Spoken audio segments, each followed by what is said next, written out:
El alcalde de Guayaquil, Aquiles Álvarez, guardará prisión preventiva. En la audiencia de flagrancia del caso Goleada, el juez dictó la medida también a sus 2 hermanos y a otros 2 investigados. 6 involucrados enfrentarán la instrucción en libertad con medidas sustitutivas. El Consejo Cantonal de Guayaquil sesionó más temprano y nombró a la vicealcaldesa Tatiana Coronel como alcaldesa subrogante mientras esté ausente Aquiles Álvarez. Más de 11 horas llevan 200 bomberos combatiendo el fuego en el edificio multicomercio en el sector de la bahía de Guayaquil. Parte de la estructura colapsó en la tarde. Por más de 15 minutos se enfrentaron miembros del ejército ecuatoriano con integrantes del Frente Oliver Sinisterra en la parroquia Buenos Aires en Imbabura. Los uniformados destruyeron 2 campamentos de descanso de los guerrilleros. Médicos del sector público denuncian que el abastecimiento en varios hospitales llega apenas al 30% y la Comisión Anticorrupción denuncia irregularidades en compras. Exigen que se nombre de inmediato a un ministro de Salud. Organizaciones de derechos humanos, nacionales e internacionales, alertan sobre la censura que busca imponer el Ministerio de Defensa a medios de comunicación y periodistas. Cuba se asfixia por la falta de combustible.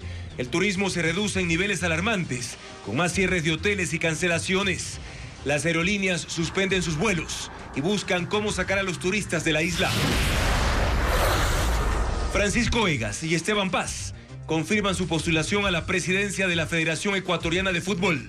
Las elecciones originalmente previstas para 2027 se adelantaron para marzo de este año. Televistazo presenta opciones para el feriado de carnaval. Cuenca tiene una agenda con 80 eventos para los turistas y Loja lanzó su ruta del café, que recorre 13 fincas de 4 cantones para conocer a fondo la magia de esta bebida. ¿Qué tal, amigos? Muy buenas noches, bienvenidos a una nueva emisión informativa aquí en Televistazo Estelar este miércoles 11 de febrero. El alcalde de Guayaquil, Aquiles Álvarez, tiene prisión preventiva desde esta tarde tras el dictamen de un juez por el caso Goleada. A sus 2 hermanos también se les dictó la misma medida. En los próximos minutos ya tendremos más detalles de esta noticia. Ahora nos vamos a enlazar con Estefanía Arias en vivo, quien se encuentra en el centro de Guayaquil cubriendo el incendio que lleva más de 11 horas activo en la bodega de un edificio. Estefanía, cuéntanos cuál es el panorama en ese punto de la ciudad y qué ha ocurrido en los últimos minutos. Juan Carlos, amigos, buenas noches. Una situación bastante compleja aquí en el centro de Guayaquil. De hecho, ya son 12 horas de esta emergencia, de este incendio de alarma 3.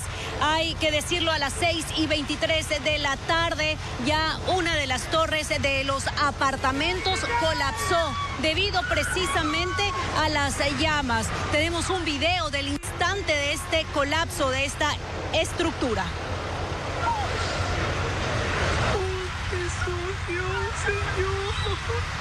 Por ahora, lo que nos ha precisado el jefe del Cuerpo de Bomberos de Guayaquil, el coronel Martín Cucalón, es que afortunadamente no hay personas heridas ni víctimas mortales. Coronel, queremos saber precisamente qué fue lo que colapsó, fue toda la estructura como tal. Buenas noches. Buenas noches. Este edificio tiene columnas metálicas que llegan hasta el fondo, hasta el piso, ¿ya? Y la cimentación está debajo del piso. Esas columnas metálicas están dentro de los espacios que los han convertido en bodega. Al haberlos convertido en bodega, ese incendio que tuvimos aquí hoy día llegó a 700 grados por lo menos, y esas estructuras metálicas colapsaron por la altísima temperatura. Ese es el problema que hemos tenido aquí, más el peso del edificio de arriba. El segundo edificio ya está también hacia un lado. Ese edificio puede colapsar en cualquier momento. Estamos protegiendo la parte de abajo del edificio para que no colapse, porque ese riesgo nos podría provocar que el otro edificio de atrás también colapse. Entonces ya colapsarían todas las estructuras. No tenemos heridos hasta el momento, los edificios están evacuados, hemos evacuado 2 cuadras a la redonda. Aquí estamos más o menos 400 bomberos, un poco más de 80 camiones. Los cantones vecinos están viniendo también a ayudarnos. Y le pedimos a la ciudadanía paciencia, porque este es un incendio muy grande y muy complejo, que hemos enfrentado el día de hoy en la ciudad de Guayaquil. Coronel, tenemos una pregunta desde estudio, te escuchamos, Juan Carlos. Sí, Estefanía, para precisar exactamente, el edificio que acabamos de ver en el video que colapsó es parte de las bodegas de este lugar en el centro de Guayaquil, o es un edificio donde habitaban personas. Sabemos que más temprano fueron evacuados los habitantes de los alrededores de ese punto donde te encuentras, pero queremos conocer si en este edificio vivían personas, y en el edificio que ha anunciado justamente el jefe del Cuerpo de Bomberos que está por colapsar en los próximos minutos, en las próximas horas, también es habitable.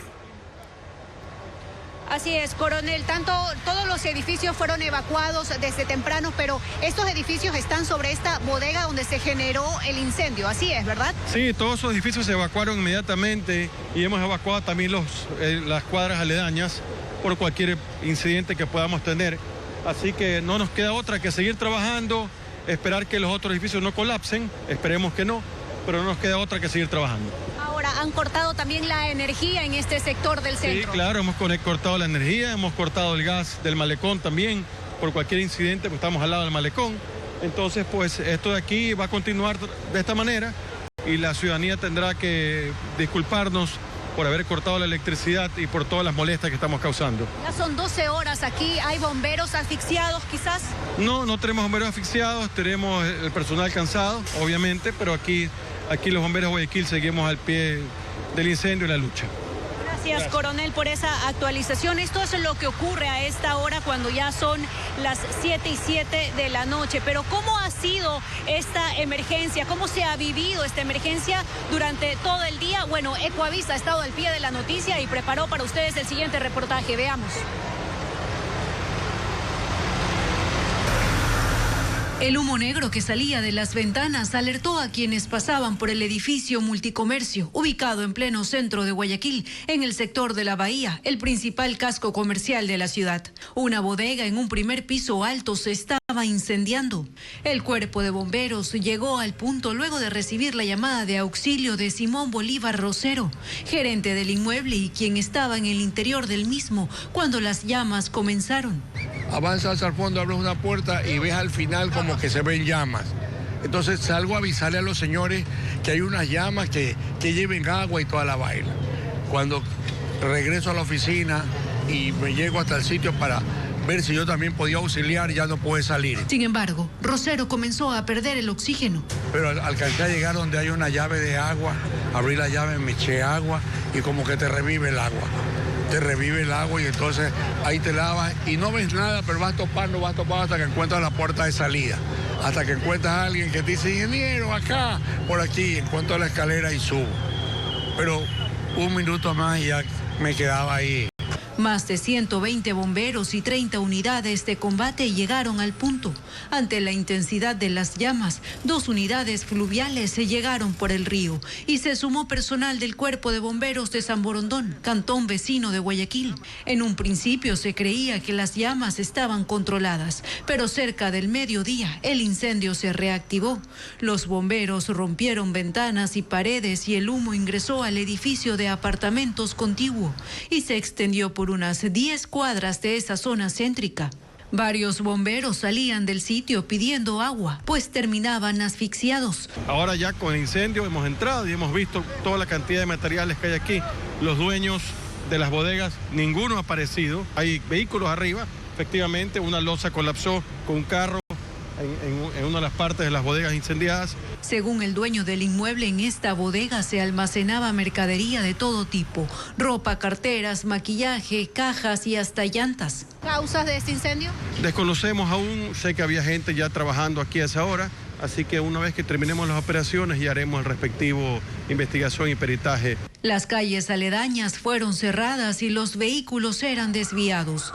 El dueño del inmueble también reveló que las pérdidas por este incendio son incuantificables. Sí, Estefanía, dada la gran cantidad de comercios, de locales comerciales en ese punto del centro de Guayaquil y que también hay avenidas importantes alrededor, cuéntanos desde qué punto está estos cierres que acabas de mencionar en el reportaje y si continúan esas calles en los alrededores del centro de la ciudad bloqueadas. Pues sí, cerca de la 1 de la tarde, varios comercios de esta zona, de este casco principal comercial de Guayaquil, cerraron sus puertas debido a la emergencia y porque precisamente el cuerpo de bomberos comenzó a evacuar a estos comerciantes. Y las calles, por lo menos unas 4 cuadras desde aquí, de que es el Eloy Alfaro con Cuenca, pues fueron cerradas y los vehículos fueron desviados. Nosotros también tenemos tomas del dron de Televistazo que ha estado, por supuesto, grabando esta emergencia desde las 7 de la mañana que comenzó esta alarma, y pues lo que se ve es una situación bastante compleja. Hay por momentos las llamas que se vuelven a prender, hay focos que se vuelven a encender y por supuesto, como hay material bastante inflamable, pues el humo es bastante espeso y negro. Un humo, por supuesto, que también ha avanzado varias cuadras y que se logra ver desde distintos puntos de la ciudad, tanto del norte como del sur de Guayaquil. Personas que graban con sus teléfonos este gran humo que se ve a gran distancia, por supuesto, desde este punto del centro de Guayaquil. Nosotros nos vamos a mantener aquí, Juan Carlos y amigos, viendo pues y también tomando el pulso a cómo se desarrolla esta emergencia y que, como ya ustedes escuchaban, pues ha provocado la movilización de unos 400 bomberos y más de 40 unidades de combate. Por supuesto, manténgase en la señal de Ecuavisa. Buenas noches. Gracias, Estefanía, por este primer informe. En cualquier momento nos vamos a enlazar nuevamente con nuestra compañera Estefanía Arias desde el punto del incendio que mantiene preocupados y en vilo a los habitantes, sobre todo del centro de la ciudad de Guayaquil. Amigos, les recordamos que más información de lo que está ocurriendo en ese punto de la ciudad en ecuavisa.com, y estamos en vivo también por nuestra app Ecuavisa Play.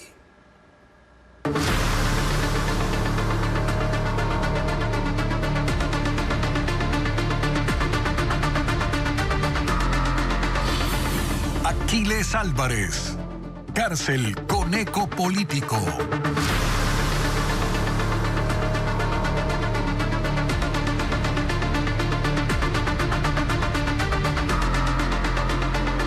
El alcalde de Guayaquil, Aquiles Álvarez, irá a prisión preventiva por el caso Goleada. La audiencia se desarrolló en el Complejo Judicial Norte de Quito. En el lugar está Diego Puente. Te saludamos, Diego, para consultarte a qué centro de detención serán trasladados ya el alcalde y sus 2 hermanos. Saludos, Juan Carlos. El alcalde Aquiles Álvarez y también sus 2 hermanos serán trasladados a la cárcel 4 en Quito. Esto después de que el juez haya indicado la prisión preventiva, haya aceptado la prisión preventiva tras la audiencia de formulación de cargos que se desarrolló en el complejo judicial también en el norte de la capital. Justamente aquí todavía podemos ver las vallas metálicas que puso la policía durante el desarrollo de esta audiencia, y algunas de las pancartas, de los letreros de varios de los simpatizantes del alcalde Aquiles Álvarez que llegaron aquí, se concentraron durante todo el día gritando consignas a su favor y condenando este procedimiento legal. Aquí se realizó la audiencia de formulación de cargos contra él y 10 detenidos más en el caso denominado Goleada. Por pedido de la Fiscalía, cerca de las 4 de la tarde, el juez Jairo García ordenó la prisión preventiva en contra de 5 de los 11 procesados. Como indicamos anteriormente, entre ellos está el alcalde de Guayaquil, Aquiles Álvarez, sus 2 hermanos, José y Javier Álvarez, César Emilio Bravo y Fernando Peña Herrera. La decisión judicial fue que cumplan esta medida en la cárcel 4 y hasta el momento, hasta las 7:14, todavía no se ha trasladado hacia esa cárcel. Para el resto de procesados se aceptaron medidas sustitutivas, por ejemplo, presentarse 4 veces a la semana, prohibición de salida del país y inmovilización de cuentas. Esto por 90 días que dura la instrucción fiscal. La defensa de Álvarez ha señalado que esto es algo político y también confirmamos hace pocos segundos cuando conversamos con su abogado que ya presentaron el pedido para cambiar las medidas, cambiar la prisión preventiva a medidas sustitutivas, porque consideran que esto es algo exagerado, que la medida de guardar prisión es exagerada.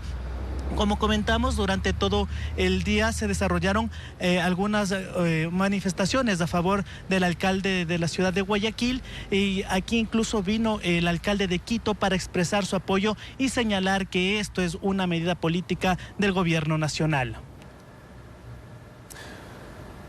Gracias, Diego, por tu informe. Y el Consejo Municipal de Guayaquil aceptó precisamente la petición de licencia del alcalde Aquiles Álvarez y reconoció a la vicealcaldesa Tatiana Coronel como la nueva alcaldesa subrogante. Durante la sesión, los concejales aprobaron también una moción de respaldo a Álvarez y convocaron a una marcha ciudadana. Veamos. El ambiente de esta sesión de consejo fue distinto. Los concejales, uno por uno, fueron pidiendo la palabra y expresando su apoyo al alcalde Álvarez. Todo ciudadano patriótico debe rechazar lo ocurrido el día de hoy en Guayaquil, porque esta no es una cuestión de bandera política. Lamentablemente, cuando se ataca al primer personero de la ciudad, por el problema que sea, hay que salir a defenderlo. La mayoría, pero no todos. Cintia García es concejal por el Partido Social Cristiano. La ciudad no debe verse afectada por los problemas personales de quien hoy es su alcalde. Y esa posición indignó a la concejal Soledad Diab. Proteger privilegios ante que los derechos no es neutralidad, es complicidad. La respuesta llegó con una alusión directa al cambio de posición política de Soledad Diab, quien llegó al Consejo Cantonal siendo social cristiana. ¿O de cálculos políticos podemos hablar en esta mesa de Consejo Cantonal? Y no le voy a permitir ninguna falta de respeto, señora Soledad Diab. Muchísimas gracias, Tatiana. Usted le ha faltado el respeto a Guayaquil. Y no fueron solo los concejales los que dieron su punto de vista. El secretario municipal también pidió la palabra. Hoy voy a emular a Jaime Nebot y voy a parafrasear algo y les voy a decir a Daniel Noboa: ándate al carajo con tu política divisionista y criminal. Pero más allá de las pasiones, esta sesión era para decidir qué pasará con la administración de Guayaquil mientras el alcalde Álvarez esté fuera. Para eso se leyó el artículo número 62 del COTAD. En caso de ausencia definitiva, él o la vicealcaldesa asumirá hasta terminar el periodo. La ley es clara. Tenemos una vicealcaldesa que puede asumir el tiempo que pueda durar el juicio. Por lo tanto, esta fue la primera sesión presidida por Tatiana Coronel, ya no como vicealcaldesa, sino como alcaldesa subrogante. Señor secretario, por favor, proceda a constatar quórum. Buenos días, alcaldesa subrogante. En esta sesión, los concejales también llamaron a la ciudadanía a unirse a una marcha que planean llevar a cabo el jueves en el centro de Guayaquil. Y un día después de la detención del alcalde de Guayaquil, la Fiscalía no ha precisado públicamente cuál es el rol delictivo de los 11 acusados. Solo ha señalado que la investigación del caso Goleada corresponde a una estructura criminal con fines de lavado de activos y defraudación tributaria. Diego Cuenca informa que esas acusaciones se desprenden de la comercialización ilegal de combustible, según la Fiscalía. Han pasado más de 24 horas desde que la policía detuvo al alcalde de Guayaquil, Aquiles Álvarez, y a otras 10 personas. Y aún la Fiscalía no precisa ni explica públicamente cuál es la presunta trama delictiva. El único canal de comunicación es su cuenta de la red social X, donde publicó este gráfico que muestra el nombre del caso penal, que esta vez se llama Goleada, acompañado de una infografía de dinero en efectivo. Caso Goleada. Entre los 13 posteos hay un video de 1 minuto con 31 segundos. Describe que los implicados son investigados por delincuencia organizada con fines de lavado de activos y defraudación tributaria. La Fiscalía argumenta que esos delitos se cometieron en un entramado empresarial y una estructura criminal, pero no especifica cómo ocurrieron los hechos. Y durante la audiencia de formulación de cargos a la que no ha podido ingresar la prensa, la Fiscalía aseguró que investiga un entramado societario complejo que ha corrompido a funcionarios y evadido el control de instituciones estatales en torno a la comercialización de combustible. Una posibilidad es que este nuevo proceso penal se desprenda de las indagaciones del caso AAA, que está a la espera del inicio de su etapa de juicio por el delito de tráfico ilegal de combustible, donde también están procesados los hermanos Álvarez, dueños de la compañía Copedesa, que tiene varias gasolineras en la costa, con las que generaron un perjuicio al Estado de 94 millones de dólares, según la Agencia de Regulación y Control de Hidrocarburos ARCH, que es la parte acusatoria, únicamente en el caso AAA. El director ejecutivo de esa institución del Estado aclara que hay dos hechos distintos. Porque en AAA no estamos juzgando todos estos hechos, únicamente la comercialización ilegal. Primer momento. Segundo momento, lo que hayan hecho con ese dinero, presuntamente un lavado de activos, y si es que ese lavado de activos es el resultado de una comercialización ilegal de combustibles, pues eso no es materia del caso AAA. Por ahora se desconoce si en el caso Goleada existe algún denunciante particular y cuál es el rol delictivo exacto de los acusados. La audiencia de formulación de cargos culminó y no se permitió el ingreso a los periodistas. Una operación militar en la parroquia Buenos Aires, en Imbabura, derivó en un enfrentamiento armado entre tropas del ejército ecuatoriano y el Frente Oliver Sinisterra. El operativo se extendió a otros puntos de la zona, donde también se intervinieron campamentos y un laboratorio de procesamiento aurífero.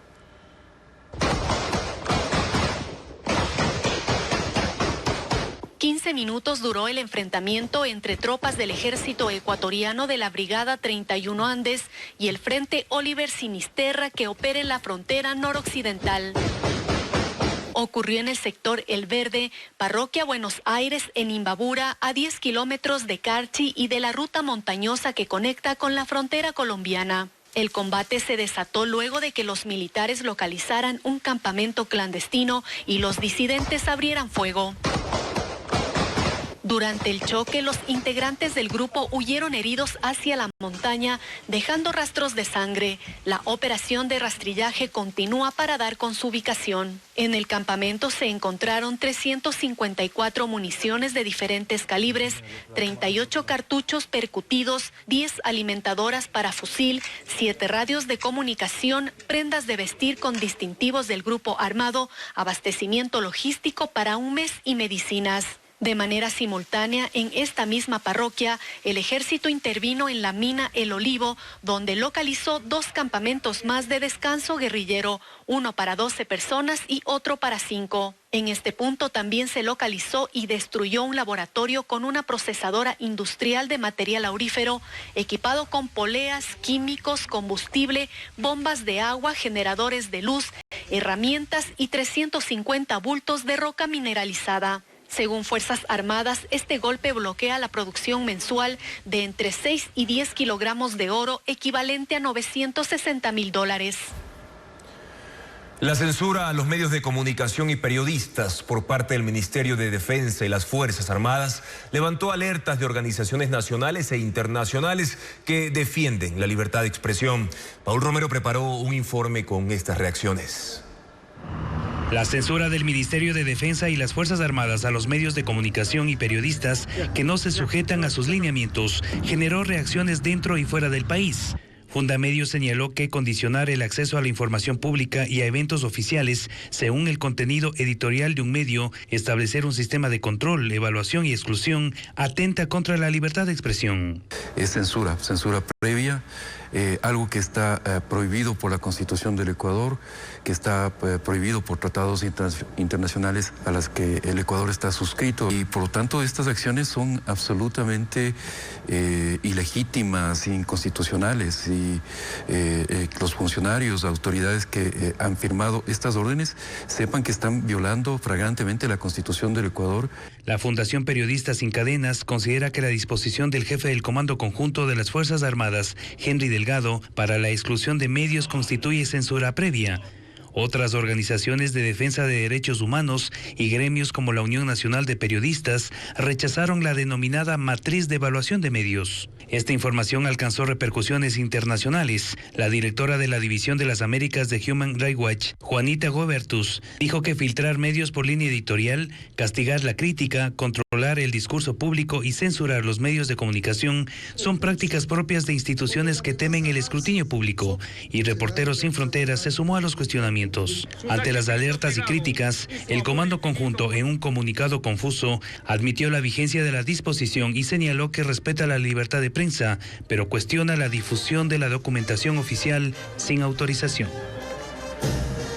Y se agravan los efectos por la falta de combustibles en Cuba. El turismo se reduce a niveles alarmantes con el cierre de hoteles ante la crisis energética y la suspensión de vuelos por falta de gasolina de avión. De hecho, 4 aerolíneas canadienses y 2 rusas suspendieron sus operaciones. Los viajeros desde esos 2 países constituyen casi la mitad del turismo anual en Cuba. Agentes de viajes reportan cancelaciones masivas, como lo informa Pedro Jiménez. La falta de combustibles en Cuba ha paralizado decenas de actividades y la crisis más grave se refleja en el turismo. Hay hoteles que salieron de servicio desde finales de 2025, cuando la ocupación hotelera llegaba apenas al 25%. Ahora la situación es peor y el gobierno ha obligado a cerrar más establecimientos y a reubicar a los turistas. En los últimos 5 días, 10 hoteles más han cerrado en las playas de Cayo Coco, Cayo Santa María, Varadero y Holguín. El gobierno anunció que desde el lunes 9 se quedó sin combustible para aviones y Air Canada fue la primera en anunciar la suspensión de vuelos comerciales. Solo enviará aviones para sacar de Cuba a 3.000 viajeros canadienses. Otras empresas dicen que mantendrán los vuelos regulares, volando con combustible suficiente para volver o repostar en escalas intermedias. Los operadores de turismo están replanteando estrategias y aplican políticas de flexibilidad con sus clientes. Este empresario dice que el impacto más directo se refleja en la cancelación masiva de pedidos de viajes grupales de China con destino a Cuba y que lo único que pueden hacer es estar en contacto con las aerolíneas para evitar que los turistas queden varados en la isla. El colapso del sistema eléctrico, la falta de dólares para comprar combustibles y el endurecimiento de sanciones por parte de Estados Unidos asfixian aún más la economía de Cuba, acostumbrada a recibir unos 2 millones de viajeros e ingresos por alrededor de 800 millones de dólares y más por año. El turismo ha sido una de las principales fuentes de financiamiento para ese país. Seguimos con más. El Banco del Instituto Ecuatoriano de Seguridad Social incrementó el monto del crédito hipotecario Credicasa y ahora financiará viviendas de hasta $71.500 con un endeudamiento máximo de hasta $65.000. Adriana Bermeo explica que estos préstamos también aplicarán a departamentos tipo suite. El BIES financiará viviendas nuevas de hasta $71.504 con créditos hipotecarios al 2.99% de interés a 25 años plazo.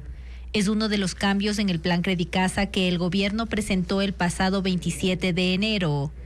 Con las nuevas condiciones vigentes a partir de este miércoles, el monto máximo de financiamiento pasa de $50.000 a $65.000. Y el programa también aplicará para viviendas con una habitación conocidas como suites.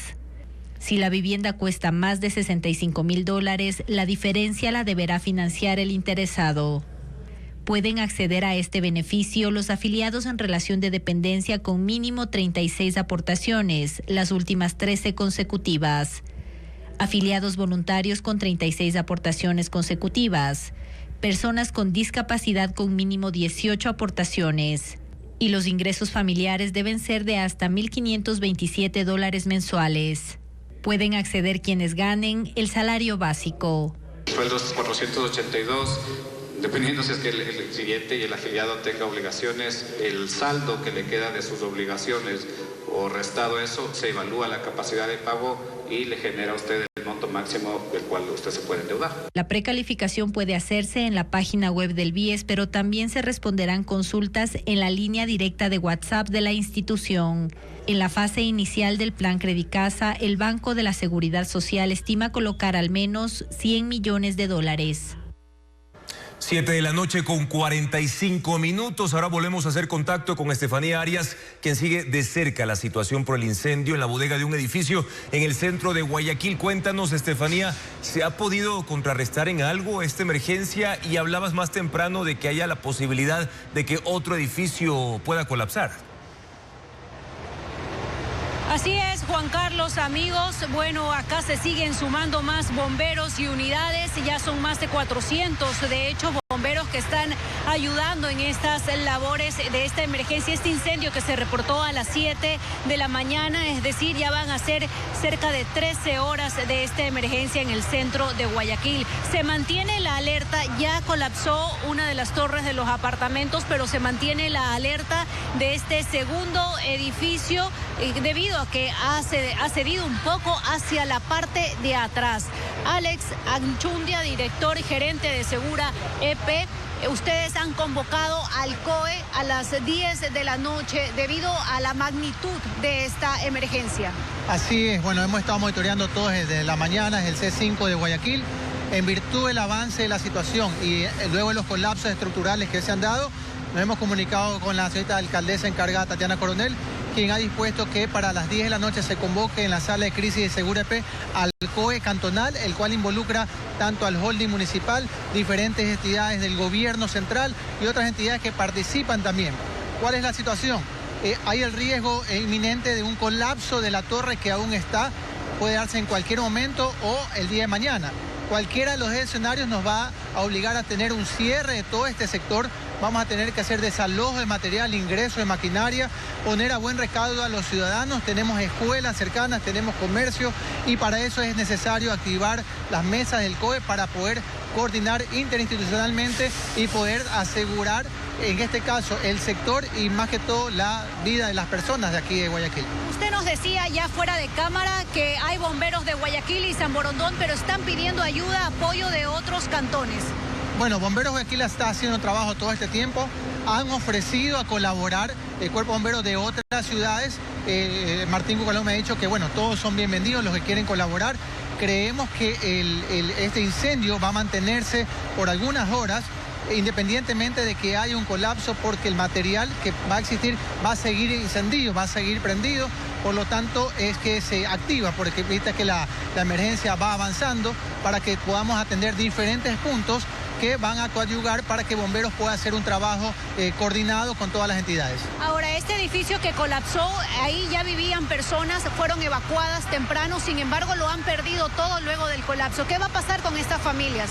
Justamente se ha hecho un perímetro de seguridad que se está ampliando a 200 metros alrededor de la zona cero, que se está denominando, luego de lo cual las personas que sienten afectadas dentro del COE vamos a establecer albergues que puedan utilizarlos o dar las facilidades para que se trasladen donde familiares y darle todo tipo de asistencia que pueda dar desde el municipio y de todo el COE cantonal que se va a activar justamente para atender esta emergencia. Ahora, este edificio ya definitivamente no se lo va a poder habitar luego de esta emergencia, por lo menos no los que han quedado hasta ahora. Así, ya toda la estructura realmente no es habitable. Así no termine de colapsar esa torre, no va a ser habitable. Estamos muy atentos también a evacuar algunas cuadras del sector porque no sabemos el efecto que pueda tener de darse un colapso en un aspecto sísmico en las cuadras y sabemos que son edificaciones también antiguas, así que por eso estamos tomando todas las medidas de precaución y pedimos a los ciudadanos, primero, no acercarse a esta zona, si están cerca, evacuar, controlar tranquilidad, utilizar mascarillas en diferentes puntos de la ciudad donde tengan acceso al humo, cerrar las ventanas, todos con las medidas de este primer caso que tenemos en la ciudad de Guayaquil, de un colapso de esta manera, así que estamos preparados, hemos estado justamente planificando algunas de estas situaciones y por eso dentro del proceso está la activación del COE cantonal. Perfecto, gerente, muchas gracias por la información. Nosotros, por supuesto, vamos a estar atentos, sobre todo a esta convocatoria del COE cantonal que va a ser a las 10 de la noche en la entidad de Segura EP, esto es en el norte de Guayaquil. Mientras tanto, acá las labores continúan, son cientos de bomberos, más de 400 los que siguen combatiendo acá las llamas y el humo negro, el intenso humo negro y espeso se mantiene. Por lo tanto, las recomendaciones que acaba de dar Alex Anchundia, por favor a la ciudadanía considerarlas y usar esta mascarilla. Manténgase, por supuesto, informado en nuestras próximas emisiones. Gracias, Estefanía, por ese informe sobre la situación en el centro de Guayaquil tras este incendio que ya está próximo a cumplir 13 horas y que no logra ser combatido al 100%. Vamos a estar muy pendientes también de esta situación y más información, por supuesto, en nuestra web ecuavisa.com tras esta emergencia que se mantiene. Cambiamos de tema ahora para contarles que médicos de Pichincha denunciaron la grave crisis en los hospitales públicos. Aseguran que han alcanzado situaciones extremas. Por ejemplo, cirugías no se pueden ejecutar por falta de insumos.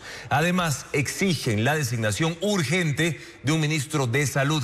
Carla Delgado informa que la Comisión Nacional Anticorrupción también convocó a una rueda de prensa por esta problemática. Los hospitales de Pichincha agonizan. La mañana de este miércoles, médicos de hospitales públicos de la provincia denunciaron una grave crisis por desabastecimiento de medicamentos e insumos. Aseguran que el abastecimiento ha caído al 30%, un nivel impensado. No hay principalmente anestésicos, que es los medicamentos que son muy importantes para realizar las cirugías. Aparte de eso, los medicamentos básicos como antibióticos, analgésicos, anticoagulantes, que son de uso diario, son los que están desabastecidos. En hospitales como el Eugenio Espejo, el número de cirugías cayó de 60 a 20 al día. Actualmente solo se realizan procedimientos de emergencia. Solo en el área de traumatología hay 2.000 pacientes esperando a ser operados. El hospital Enrique Garcés no corre con mejor suerte. Nosotros hacíamos 6.000 cirugías mensuales, anuales. En este momento apenas tienen 3.000. Además, el Comité de Salud creado por el gobierno para enfrentar la crisis no funcionó, porque no lograron comprar lo necesario.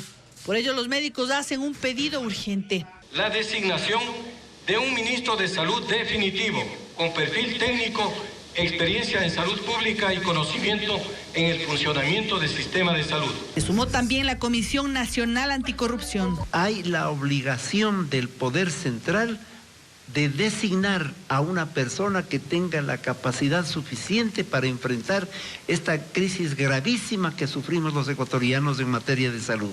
A la comisión le preocupa además que durante la declaratoria de emergencia para la compra de medicamentos se habrían cometido irregularidades. Que los procesos fueron planteados en una página paralela del CERCO, que quienes intentaban llegar a esa página para someterse a las pujas, a la oferta de los medicamentos y de los insumos, no pudieron hacerlo. Intentaron alertar a la vicepresidenta María José Pinto, quien según señalan, evadió el encuentro. Esto mientras los médicos esperan reunirse este viernes con la vicepresidenta Pinto, ante una situación que según afirman se ha desbordado y que afecta a toda la red pública del país. Con Cuba, con Irán, con todos los pueblos.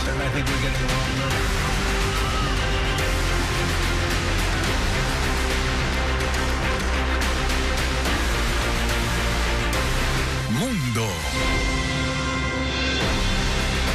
Altos funcionarios del Departamento de Seguridad Nacional de Estados Unidos testificaron ante el Congreso sobre las redadas contra migrantes en Minnesota.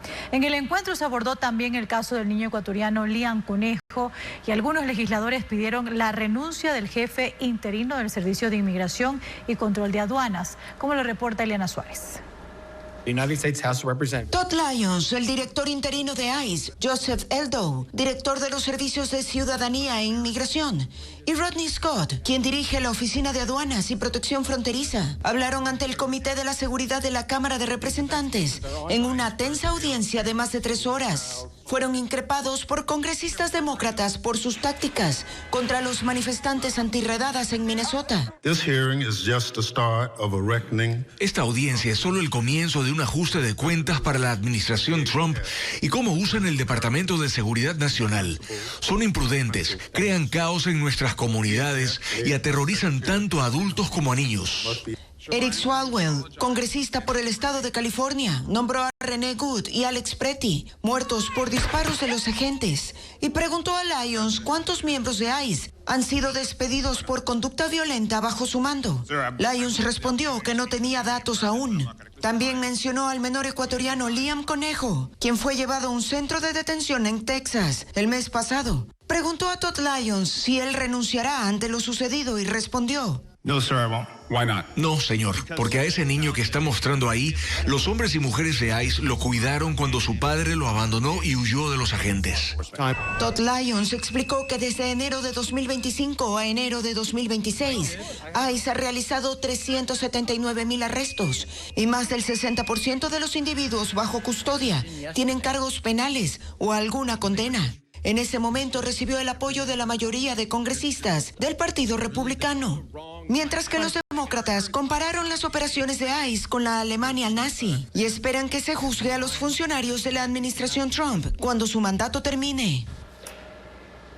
Una manifestación de sindicatos terminó en enfrentamientos con la policía en Buenos Aires, Argentina. La protesta se dio contra el debate en el Senado de una ley de reformas laborales del presidente Javier Milei que apunta a los despidos, vacaciones y horas extras. La fuerza pública desplegó centenares de uniformados y grupos de encapuchados lanzaron bombas molotov contra brigadas antidisturbios. Al menos 4 gendarmes resultaron heridos. El Ministerio de Seguridad Nacional reportó la detención de 16 personas que serán procesadas por los actos de violencia. La fiscal general de Estados Unidos, Pam Bondi, compareció hoy ante una comisión del Senado para defender su gestión en el Departamento de Justicia en el manejo de los archivos del depredador sexual Jeffrey Epstein. Su red de pedofilia y vínculos con poderosas figuras de la política. Bondi fue señalada por falta de transparencia y de proteger a los involucrados, desatando un intenso debate. El reporte lo tiene Merlis González. El caso del fallecido depredador sexual Jeffrey Epstein y los 3 millones de archivos desclasificados recientemente provocaron un intenso debate en el Capitolio entre senadores del Partido Demócrata y la fiscal general Pam Bondi. Su gestión frente al Departamento de Justicia fue cuestionada por, entre otras cosas, divulgar información sensible sobre las víctimas. Hay un correo electrónico titulado La lista de víctimas de Epstein. Hay 32 nombres y solo uno está censurado. En la sala había un grupo de estas víctimas. Bondi lamentó lo que sufrieron y se comprometió a exigir responsabilidades a los criminales. Si tienen alguna información que compartir con las fuerzas del orden sobre alguien que los haya lastimado o abusado, el FBI está esperando su respuesta, dice. Pero de inmediato fue cuestionada. Otro senador reveló que las personas ahí presentes habían sido ignoradas por el Departamento de Justicia y que sus testimonios no fueron tomados en cuenta. Sobre eso, Bondi no dijo nada. El debate continuó con tensas acusaciones sobre el encubrimiento de personas supuestamente involucradas con Epstein, incluyendo el presidente Donald Trump, quien siempre ha rechazado cualquier vinculación. La fiscal no dudó en defenderlo. No hay pruebas de que haya cometido algún delito y todo el mundo lo sabe. Esta ha sido la presidencia más transparente, resaltó. Bondi fue increpada durante 5 horas. Le preguntaron a cuántos cómplices de Epstein había acusado, cuántos ha investigado y si tenía conocimientos de que varios funcionarios de la administración Trump aparecen en los archivos. El primer ministro de Israel, Benjamín Netanyahu, se reunió en Washington con el presidente de Estados Unidos, Donald Trump, para tratar puntos claves sobre la relación con Medio Oriente después de la primera ronda de negociaciones de Estados Unidos con Irán sobre el programa nuclear.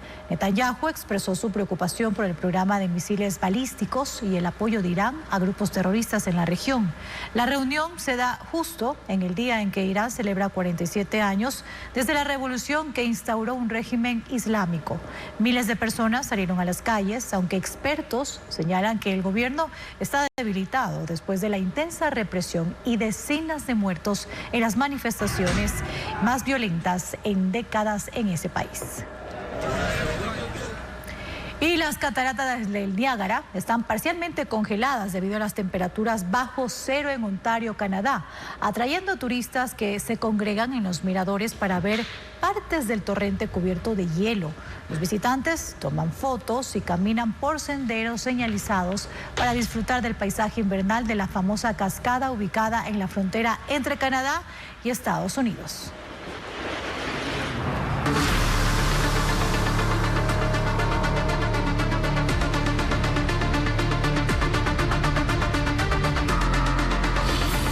Aquiles Álvarez, cárcel con eco político.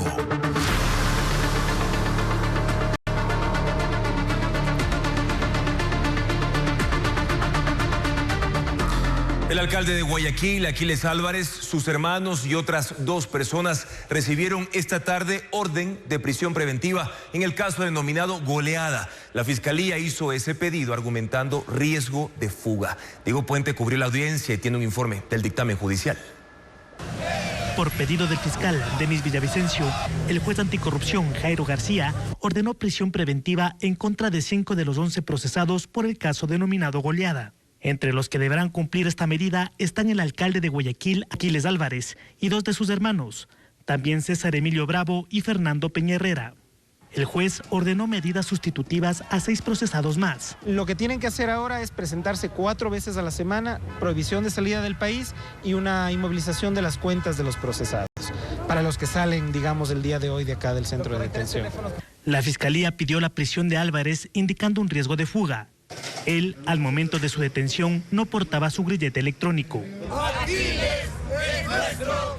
Mientras se desarrollaba la audiencia, simpatizantes y coidearios de Álvarez llegaron para mostrarle el respaldo. El alcalde de Quito calificó esto como una medida política. Yo creo que esto es un tema de preocupación porque el Estado de Derecho debe prevalecer independientemente de cualquier gobierno, en cualquier circunstancia, y desde que regresamos a la democracia, este tiene que ser palabra sagrada para el Ecuador. Desde este miércoles corren 90 días para la instrucción fiscal. La defensa de Álvarez adelantó que apelará la prisión preventiva dictada. Ahora vamos a revisar un informe de cómo el juez llegó a esta decisión luego de que el fiscal presentó al menos 20 elementos de convicción en el caso Goleada. Fabiola Santana informa que la audiencia de formulación de cargos se instaló sin público. Veamos.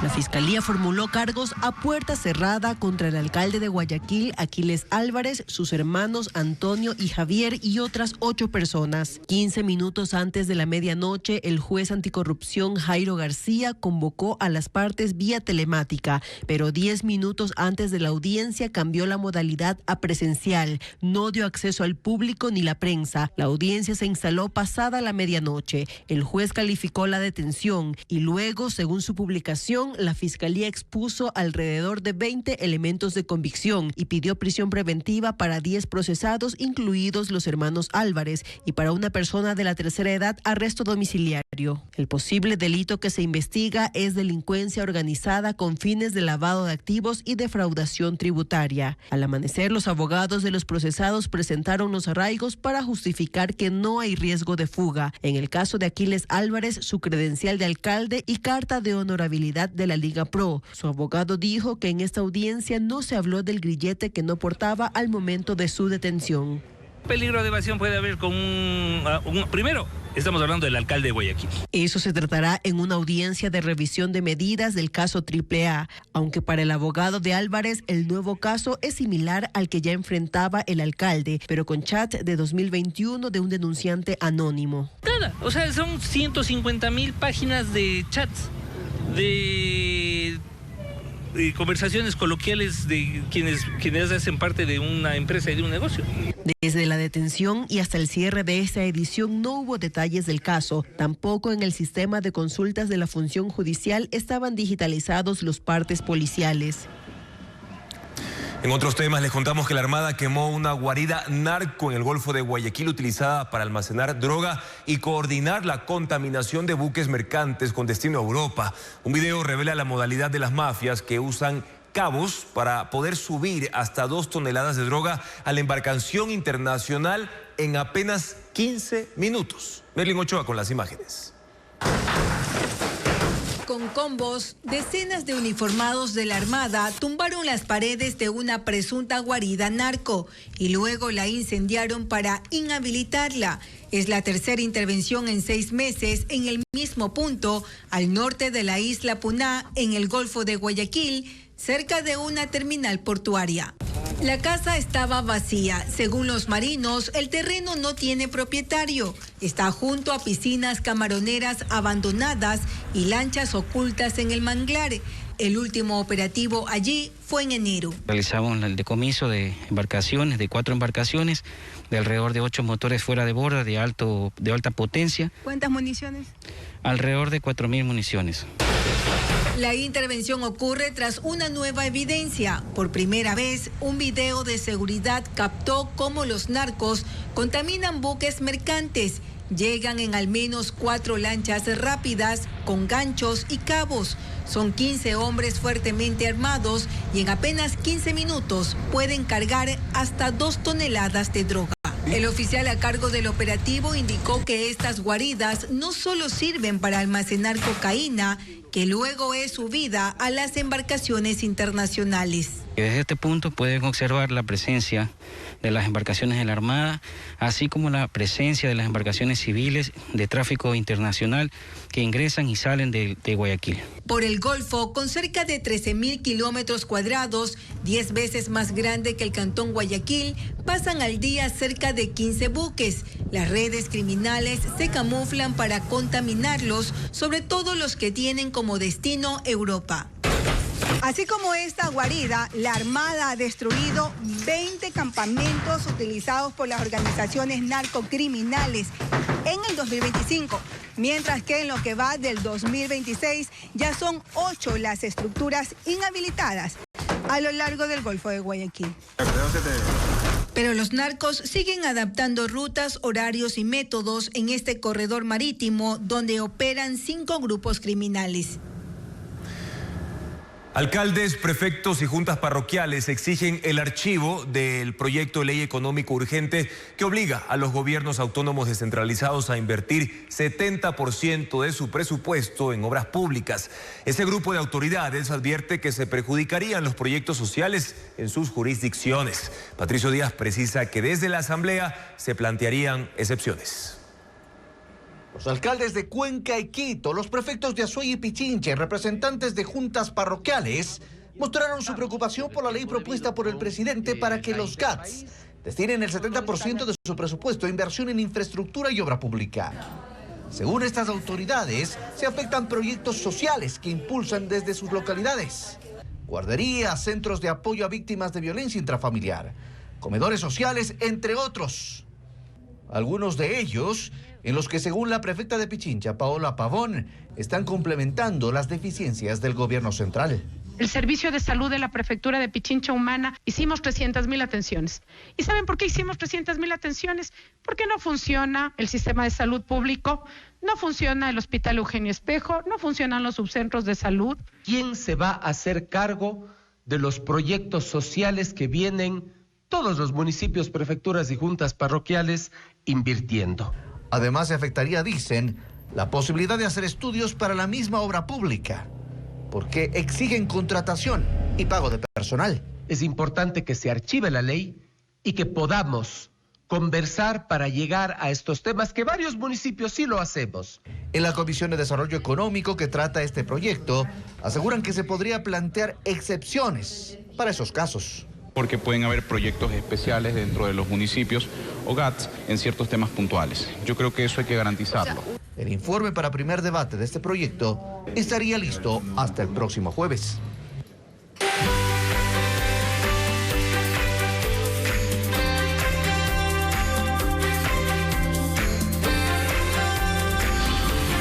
Flores, embajadoras de calidad. En Estados Unidos ya culminó la distribución de flores ecuatorianas destinadas a las celebraciones por San Valentín, su mejor temporada de ventas. Un equipo de Televistazo viajó a Miami, en los Estados Unidos, principal aeropuerto de ingreso, donde se evidenció el apuro por llenar todos los nichos con flores de Ecuador y también de Colombia. Hernán Higuera preparó un informe. Los últimos 20 días han sido de intenso movimiento comercial en el aeropuerto de Miami, previo a la fiesta de San Valentín. Las flores de Ecuador y Colombia, lejos de la tensión arancelaria, se juntan en los vuelos de carga de aerolíneas como Avianca, que traen flores desde Bogotá, Medellín y Quito. Porque nosotros vamos a cerrar la temporada con los 320 vuelos cargueros.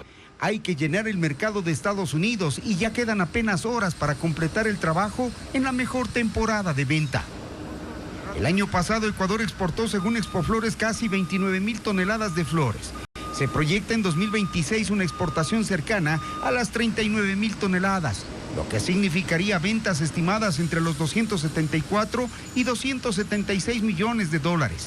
Aunque esas cifras significarían un 1% menos frente a las ventas del 2025, y el impacto es por el retraso en la producción a causa del clima y las sobretasas arancelarias impuestas por Estados Unidos, que se reflejarán en un 6% menos de exportaciones hacia ese país.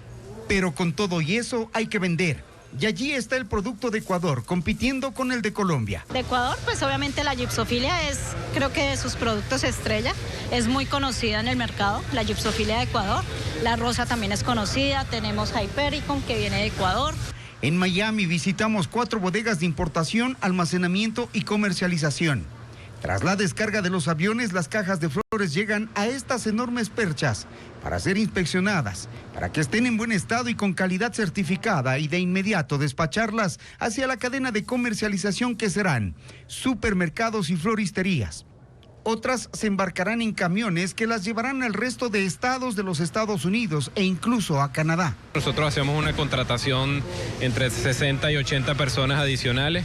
Manejamos 4 bodegas que están muy cercanas al aeropuerto y es una operación, digamos, desde las 5 de la mañana, terminando 10, 11 de la noche todos los días, corrido por 3 semanas. Se perchan las flores, se empujan los pallets, se hacen controles y ya todo esto es contra el tiempo. Los trabajadores cuidan la cadena de frío. En este lugar, por ejemplo, se trabaja a menos 2 grados centígrados. Solo en estas 4 bodegas han sido despachadas 495,000 cajas en 4 semanas. El 25% de la carga es ecuatoriana y eso representa el 30% de las flores que en meses anteriores se produjeron en el Ecuador.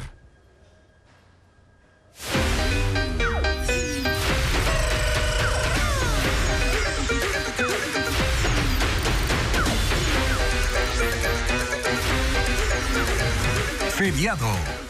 Llegando está el carnaval. Y Cuenca entra poco a poco en clima festivo con una agenda de carnaval que se irá desplegando en distintos espacios de la ciudad, entre desfiles, conciertos y actividades culturales, como parte de una programación que reúne 80 eventos. Veamos.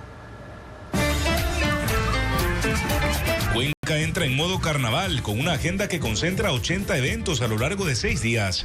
La ciudad combinará desfiles, conciertos y tradición en distintos puntos del casco urbano. La fiesta arranca oficialmente la noche del jueves de compadres y comadres en el Parque de la Libertad. Allí el público podrá compartir una jornada marcada por música, baile y espuma de carnaval. La agenda continuará el viernes 13 de febrero desde las 17 horas con la competencia atlética Color Fest 5K que partirá del Parque El Paraíso y finalizará en el Estadio Alejandro Serrano Aguilar. Más tarde en ese mismo escenario se ofrecerá un show musical con agrupaciones como Papaya Dada y Swing Original Monks. Ya no hay que medir, ya no hay que pesar, ya no hay que filmar. El sábado 14, la ciudad volverá a tomar las calles con el desfile 4 Ríos, que recorrerá desde el Parque San Blas hasta la Plaza San Francisco, con la participación de 45 carros alegóricos y comparsas. En paralelo, la Plaza San Francisco será escenario de un reto gastronómico. 110 cocineros de la Universidad Católica de Cuenca prepararán el motepata más grande del mundo. Más de 10,000 platos se van a entregar ese día. Estamos muy felices porque Cuenca es un espacio muy lindo, gastronómico, tradicional, pero sobre todo cultural. La jornada del sábado cerrará con el concierto internacional Cuenca Flow en el Estadio Alejandro Serrano Aguilar. Entre los artistas confirmados están Nicky Jam y Trébol Clan.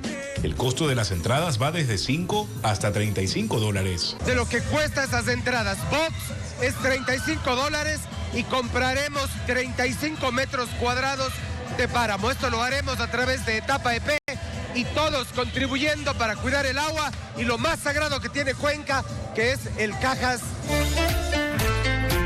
Para estas fiestas, 4.300 uniformados entre policías, agentes de tránsito, bomberos y brigadistas de salud estarán a cargo del operativo de seguridad.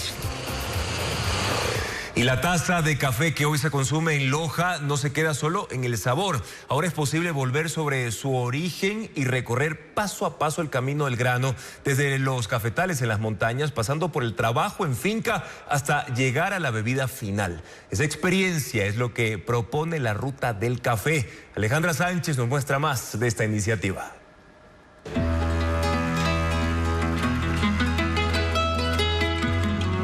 La mayoría conoce el café cuando ya está servido. En Loja ahora es posible seguir ese sabor hacia atrás y descubrir de dónde nace la taza que se consume todos los días.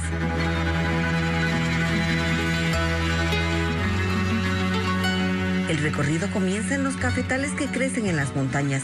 En Vilcabamba, por ejemplo, la cosecha todavía es manual, grano por grano. No es solo una práctica tradicional.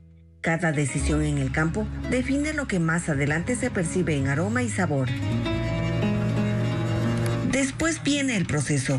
El café se despulpa, se fermenta y se seca al sol.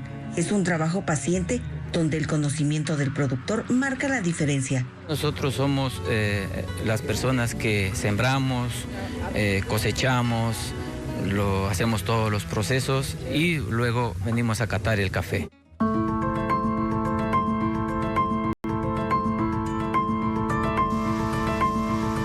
Esta experiencia forma parte de la segunda etapa de un proyecto impulsado por la Prefectura de Loja.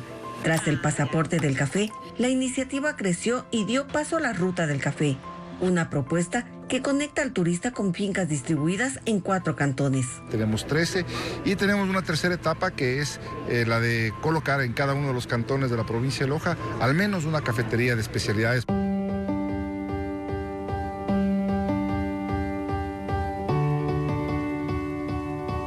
Estos recorridos, que duran aproximadamente 2 horas, cierran donde todo cobra sentido, la degustación. Un excelente sabor, sí, no somos catadores, pero se siente, digamos, la diferencia con un café que muchas de las veces tiene problemas en el tueste. La Ruta del Café también cuenta con una aplicación donde se puede acceder a información del recorrido. Aquí, cada visitante conoce el camino completo del grano, hasta el café que llega a sus manos.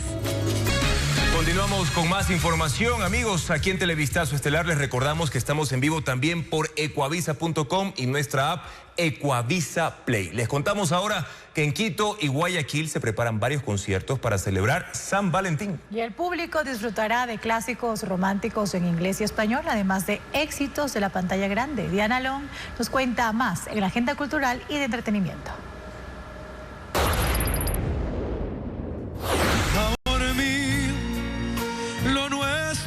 Como es toda una aventura. Baladas de Ricardo Montaner, Gloria Estefan, Whitney Houston y otros artistas serán interpretadas por la Orquesta Sinfónica de Guayaquil en el concierto Canciones de Amor. Los cantantes invitados, Eddie Chiang y Cristina Alcíbar, prometen despertar recuerdos y emociones.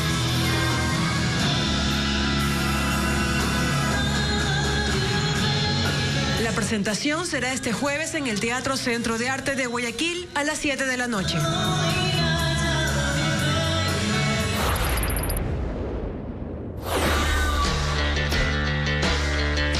La pieza coreográfica Brutal Poetry se pone en escena en el marco del aniversario 50 de la Compañía Nacional de Danza. Dirigida por Julio César Iglesias, los artistas exploran el movimiento desde la intuición y la experiencia colectiva, que se convierte en gesto y presencia. La única función será este viernes 13 en el Teatro México de la capital, a las 7 de la noche.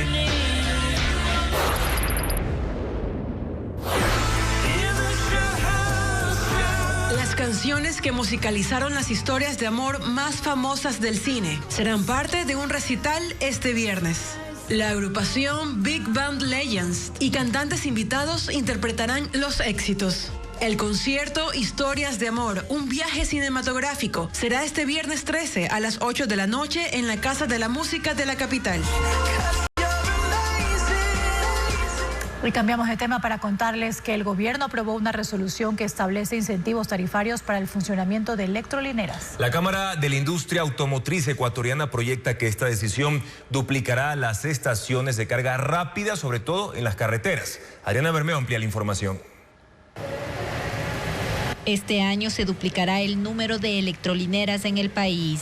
Es la proyección de la Cámara de la Industria Automotriz Ecuatoriana, SINAE, una vez que su propuesta de incentivos tarifarios para estaciones de carga rápida fue acogida por el gobierno.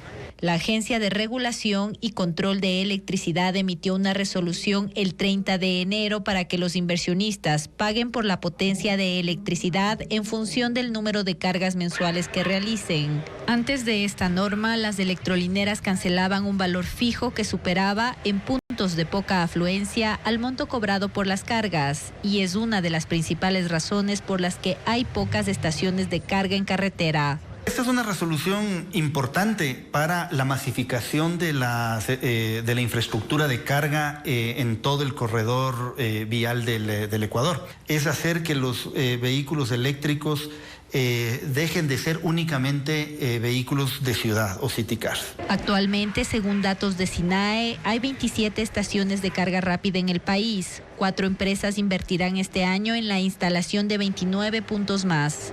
Lo importante es que estas estaciones ya sean en centros de conexión de ciudades y no necesariamente muy cercanas a los centros urbanos, que es lo que hoy estábamos mirando. Esta resolución no modifica el precio que paga el conductor por abastecer de energía su vehículo en una estación de carga rápida. Actualmente el costo por alcanzar el 80% de la batería en una hora de carga oscila entre $12 y $15, dependiendo de la capacidad de la batería del auto eléctrico.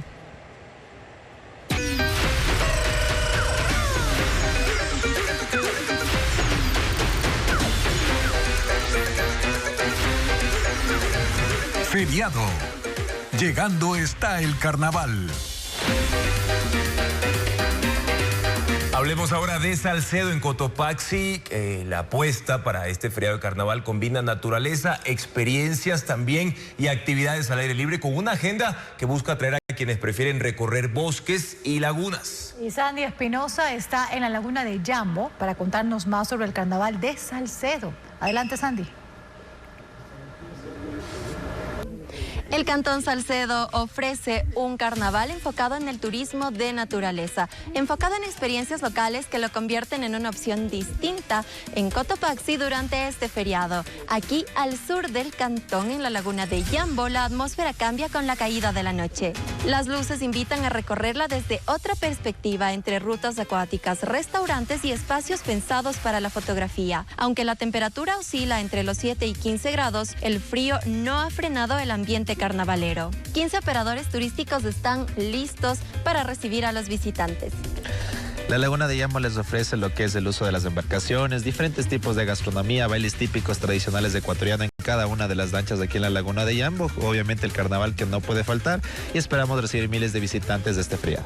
Salcedo ofrece también opciones para disfrutar durante el día.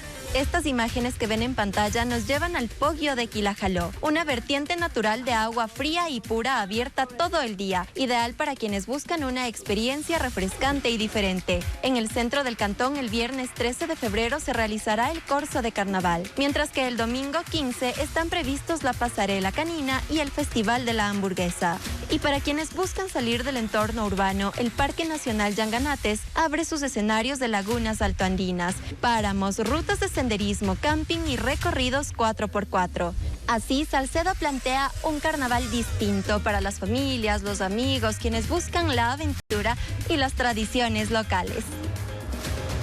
Gracias, Sandy, por la información. Y seguimos hablando del carnaval, porque los carnavales más famosos del mundo ultiman detalles a pocos días de las fiestas. Por ejemplo, en Río de Janeiro alistan ya el Sambódromo, en Colonia muestran los carros alegóricos y en Venecia las celebraciones ya llenan la ciudad de color. Las imágenes con Merlis González. Río de Janeiro se prepara para el carnaval y un grupo de seguidores de religiones afrobrasileñas realizaron un colorido ritual de purificación en el Sambódromo.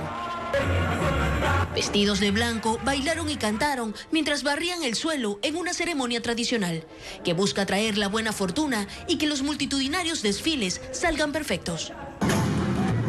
Las escuelas de samba ya están en ensayos generales. Preparan el show que iniciará el fin de semana, donde competirán las 12 academias más reconocidas de la ciudad, con más de 4.000 bailarines y músicos.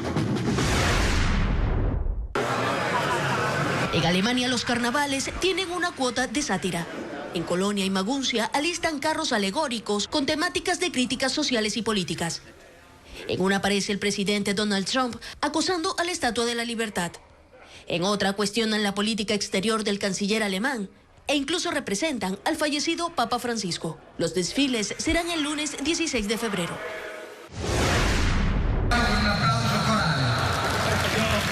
En Italia, los carnavales de Venecia ya están en todo su esplendor. El tema de este año es el Olimpo, los orígenes del juego, en referencia a los Juegos Olímpicos de Invierno que se celebran en Milán. La ciudad ya presenció una de sus tradiciones más emblemáticas, la Fiesta de la María, donde 12 jóvenes seleccionadas por su elegancia, conocimiento de la historia veneciana y la cultura, debutaron como las 12 Marías, cautivando al público con un espectacular desfile acuático en el Gran Canal. Y ahora vamos a regresar con Estefanía Arias, quien continúa cubriendo el incendio en la bodega de un edificio en el centro de Guayaquil, donde ya hay 400 bomberos haciendo todo el esfuerzo por controlar esta emergencia. De hecho, un edificio ya colapsó y hay varias estructuras en peligro, hay familias evacuadas también. Estefanía, cuéntanos qué información nos tienes a esta hora. ¿Qué tal, compañeros? Así es, la buena nueva por ahora es que comenzó a llover acá en el centro de Guayaquil. Esto está ayudando, por supuesto, a las labores que está realizando el Cuerpo de Bomberos de Guayaquil, apoyado, por supuesto, también con el Cuerpo de Bomberos de San Borondón. De hecho, aquí atrás mío ya hay bomberos descansando, luego de ya de 13 horas que han atendido y han tratado de combatir las llamas de este incendio que se generó precisamente en una bodega de un edificio en el centro de Guayaquil. Desafortunadamente este edificio terminó colapsando a eso de las 6:23 de la tarde, un edificio de aproximadamente 10 pisos. Lo que nos ha logrado pues confirmar el Cuerpo de Bomberos por ahora es que no hay víctimas que lamentar y que el colapso pues de este edificio se dio debido a la gran temperatura y a cómo el incendio pues debilitó las bases de este edificio. Escuchemos las declaraciones del jefe del Cuerpo de Bomberos de Guayaquil, Martín Cucalón. Este edificio tiene columnas metálicas que llegan hasta el fondo, hasta el piso. Ese incendio que tuvimos aquí hoy día llegó a 700 grados por lo menos y esas estructuras metálicas colapsaron por la altísima temperatura. El segundo edificio ya está también hacia un lado. Ese edificio puede colapsar en cualquier momento. Estamos protegiendo la parte de abajo del edificio para que no colapse. Todos esos edificios se evacuaron inmediatamente y hemos evacuado también las cuadras aledañas por cualquier incidente que podamos tener. Ya lo escuchaban ustedes, así es que como lo decías tú, Andrea, decenas de familias fueron evacuadas debido a esta emergencia y porque hay una alerta de posible colapso de las estructuras que están a los lados de este incendio. Recordemos que fue una de las 3 torres la que colapsó. Bueno, aún hay peligro de las otras 2. A las 10 de la noche está previsto que el COE cantonal se active y pues ellos anunciarán medidas que se van a tomar aquí en la zona 0, en este casco comercial principal de Guayaquil. Y nosotros, por supuesto, lo mantendremos informado en nuestras próximas emisiones. De Coavisa siempre al pie de la noticia. Buenas noches. Gracias, Estefanía, por la información y estaremos muy pendientes de esta emergencia y de la reunión precisamente que ya lo anunciaban del COE cantonal que está planificada para las 10 de la noche. Pueden seguir también esta información en nuestra web ecuavisa.com, amigos. Mañana en contacto directo estarán Arturo Torres, él es periodista de investigación y director del portal Código Vidrio. Analizará el reglamento de las Fuerzas Armadas para la prensa y el diálogo civil-militar. Además, nos acompañará Yuri Colorado. Ella es presidenta de la Asociación de Municipalidades del Ecuador y también alcaldesa de Muisne, con su posición frente al proyecto de ley urgente que reformará el Código Orgánico de Organización Territorial, el COTAD. Los esperamos en la primera emisión de Televistazo a las 5:55 de la mañana, amigos, con más noticias.